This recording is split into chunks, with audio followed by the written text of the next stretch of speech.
Bueno, estamos en el segundo bloque de este segundo programa, estamos en el segmento de salud. Viajamos a Santa Rosa, como dijimos en el inicio, y visitamos Sinapsis.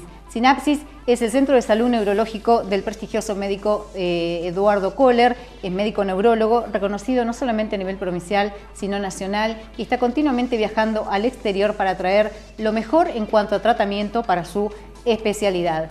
La verdad que estuvimos charlando un buen rato con el doctor Eduardo Kohler acerca de las enfermedades que trata propiamente esta especialidad, de los cuales la verdad que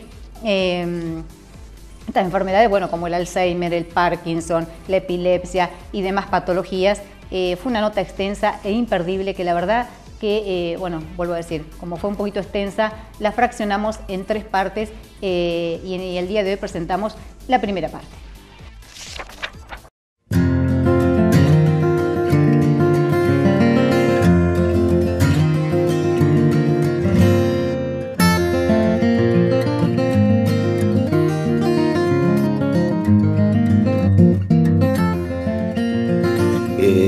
La neurología es el estudio del sistema nervioso central, o del sistema nervioso, mejor dicho. El sistema nervioso se divide en sistema nervioso central y sistema nervioso periférico, entonces hay enfermedades que afectan a lo que se llama sistema nervioso central, que es todo lo que está dentro del hueso, el cerebro, el tronco cerebral y la médula, o sea, todo lo que está recubierto, eso es el sistema nervioso central. Y el resto, que son los nervios periféricos, es lo que nosotros llamamos sistema nervioso periférico. Y hay enfermedades que son muy comunes, algunas de ellas están muy en boga últimamente, sobre todo con la prensa por el Alzheimer, o todos los que se llaman demencia senil, los accidentes cerebrovasculares, la epilepsia, los dolores de cabeza, enfermedades que afectan a los nervios periféricos como las polineuritis, que son muy comunes en los diabéticos y en los alcoholistas. Y hay una serie de enfermedades que son más raras o menos frecuentes, mejor dicho, como puede ser el Parkinson, la esclerosis múltiple, pero que realmente son de interés general. Nosotros generalmente, como todas las especialidades, en teoría tenemos que tratar de cubrir el 20% que en teoría el médico clínico no puede llegar a hacer un diagnóstico. En líneas generales, las especialidades nacieron para cubrir ese 20% de error. Así que es muy raro, en nuestra provincia no lo es tanto, pero que vengan solos a la consulta, que sea una consulta espontánea. Generalmente son pacientes que vienen derivados por otros colegas. Eso es lo más frecuente. Y cuando uno hace una valoración neurológica, en realidad hace una valoración desde el punto de un examen clínico neurológico, que yo me río porque muchas veces, hoy casualmente me pasó, me dice, pero lo único que hiciste fue hablarme. Y hablando uno sabe cómo está el lenguaje, uno sabe si está orientado en tiempo y espacio, uno sabe cuál es la fluidez del lenguaje, cuál es el volumen de palabra que puede tener cuando uno habla, si el pensamiento es un pensamiento coherente o no lo es. En la gestualidad vos ves si hay asimetrías faciales, por ejemplo una parálisis facial vos te das cuenta cuando entra al consultorio. Un Parkinson, si tiene movimientos involuntarios, ves que tiene temblor y ya mientras estás hablando ya lo vas viendo. Aparte de todo esto que tiene que ver con el interrogatorio y con la charla del motivo de consulta, después se hace la valoración neurológica donde vos estudiás la parte motora, la fuerza que tiene, la sensibilidad, estudiar los pares craneales que tiene la vista. Nosotros hacemos fondo de ojo habitualmente en el examen neurológico.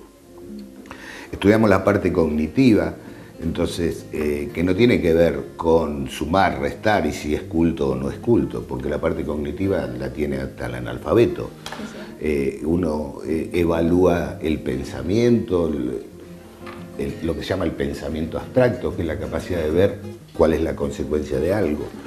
Entonces, en realidad, el examen neurológico no es una sola cosa, en realidad involucra, yo creo que debe ser el examen más complejo y más completo desde el punto de vista médico. Pero que, ojo, que el examen neurológico también lo hacen los clínicos, no lo hacemos los neurólogos solamente. Recién se refería a una de las patologías como la epilepsia. ¿La epilepsia y la convulsión es lo mismo? No toda convulsión es una epilepsia. para que sea una epilepsia se tiene que repetir la convulsión. Ya 2 convulsiones, como una primavera no hace un verano, bueno, una convulsión no hace un verano. Una convulsión puede ser un síntoma de otras enfermedades intercurrentes, una hipoglucemia, que se baje el azúcar, un trastorno en el calcio, o sea, trastornos metabólicos pueden generar crisis convulsivas. Ahora, cuando esas crisis convulsivas se repiten en el tiempo, sí estamos hablando de una epilepsia, que a su vez la epilepsia por sí sola no es una sola enfermedad. La epilepsia es un gran cúmulo de patologías o de enfermedades que pueden producir la epilepsia. Por ejemplo, nosotros hablamos de epilepsia, así en forma grosera, epilepsias secundarias o las idiopáticas o las que no le encontramos una causa aparente. La secundaria, por ejemplo, uno puede tener una epilepsia como secuela de un tumor cerebral, de un traumatismo encefalocraneano, como secuela de un accidente cerebrovascular, como secuela de alguna intervención quirúrgica, y puede tener una epilepsia y no encontramos la causa, o al menos no la podemos demostrar por imágenes, pero sí la podés demostrar a través de la actividad eléctrica. La epilepsia en realidad sería un grupo de neuronas que empiezan a descargar y el cerebro funciona con electricidad, con estímulos eléctricos. Y es como que esas por sí solas, por una causa no del todo conocida, o que no viene al caso explicarla, pero eso generaría que empiecen a disparar solas. Entonces, de acuerdo a dónde disparan, es que van a generar el síntoma. Por ejemplo, si disparan en la parte occipital, probablemente los síntomas sean visuales. Si disparan en la parte motora del lado izquierdo, probablemente el síntoma sea en el hemicuerpo del lado derecho. Si dispara en el lenguaje, probablemente tengamos un arresto o un paro del lenguaje o dificultad en el lenguaje. Entonces, de acuerdo a la zona que se active del cerebro, es donde va a disparar. Y a su vez se puede quedar en ese lugar y eso sería una crisis parcial, o se puede generalizar y sería una epilepsia secundariamente generalizada. Y después hay trastornos que es mucho más de los chicos, yo no hago chicos, yo hago adultos, pero hay algunos tipos de enfermedades que provocan tipos de crisis por acumulación o por trastornos en el crecimiento, en el desarrollo, que no se migran todas las neuronas y terminan generando crisis, epilepsias de la infancia generalmente, de los recién nacidos. ¿Qué tipo de tratamientos tienen estos pacientes? Bueno, hoy hay una gran variedad de medicación, desde medicamentos que son por vía oral, medicación por vía endovenosa y hasta cirugía. O sea, no es un medicamento solo o un grupo de medicamentos, hay varios tipos de medicamentos. ¿Se cura esta patología? En algunos casos se cura, la mayoría de las veces, y yo siempre digo lo mismo, nosotros curamos muy pocas veces. Nosotros tratamos a las enfermedades, pero curar al hipertenso no lo curamos, lo tratamos, al diabético no lo curamos, lo tratamos. Generalmente las que se curan son las fracturas, algunas infecciones o algunas intervenciones quirúrgicas, pero el resto lo tratamos. Y la epilepsia en realidad tiene algunas cosas que se llaman criterios de curación, que por ahí no serían tanto por la medicación que usé, sino por el hecho de que nosotros decimos que cuando está 2 años libre de crisis convulsiva con la medicación, o más 2 años libres de crisis sin medicación, o sea, 4 años, otros usan 5 años, los criterios eso pueden variar, hablamos de criterio de curación. Estos pacientes, más allá de cuando, estos pacientes tienen ese diagnóstico ya, y hay personas que no conocen, cuando tienen ese mal momento, esa convulsión, ¿qué se debe hacer? Porque uno no sabe qué hacer. Esa pregunta está bárbara.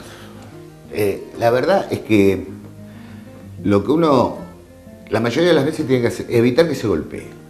Esto es fundamental. ¿Qué es lo que le pasa al paciente? El paciente hace como una crisis, hace una pérdida de conocimiento, generalmente pegan un grito, depende del tipo de crisis. Algunos hacen la desviación de la cabeza, levantan el brazo, desvían la cabeza hacia atrás o toman posturas que son anormales y después hacen sacudidas que se llaman tónico-clónicas. Es muy común que digan, como se suelen morder la lengua, que la lengua se le va para atrás y con eso se ahogan, eso no existe. Lo que hay que evitar es que se golpee, nunca intentar ponerle algo en la boca, porque lo más probable es que te corte el dedo o se rompan los dientes del paciente sin sentido.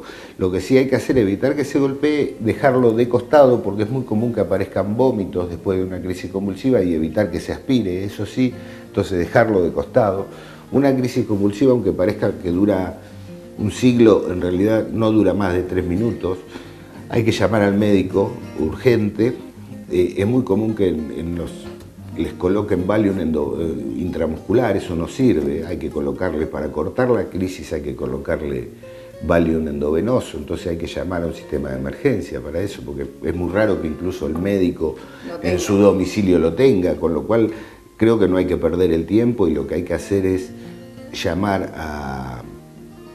al servicio de emergencia o llevarlo directamente al hospital para que se trate, porque las que sí son más peligrosas son lo que llaman crisis subintrantes, que es cuando no sale de una crisis y vuelve a ser la otra, y entonces, porque vuelvo a insistir, una crisis dura 3 minutos, la crisis en sí, y después aparece una etapa donde hay disminución de su estado de conciencia, donde puede contestar pero él no recuerda nada o contestar incoherentemente, y eso puede llegar a durar hasta 2 horas aproximadamente.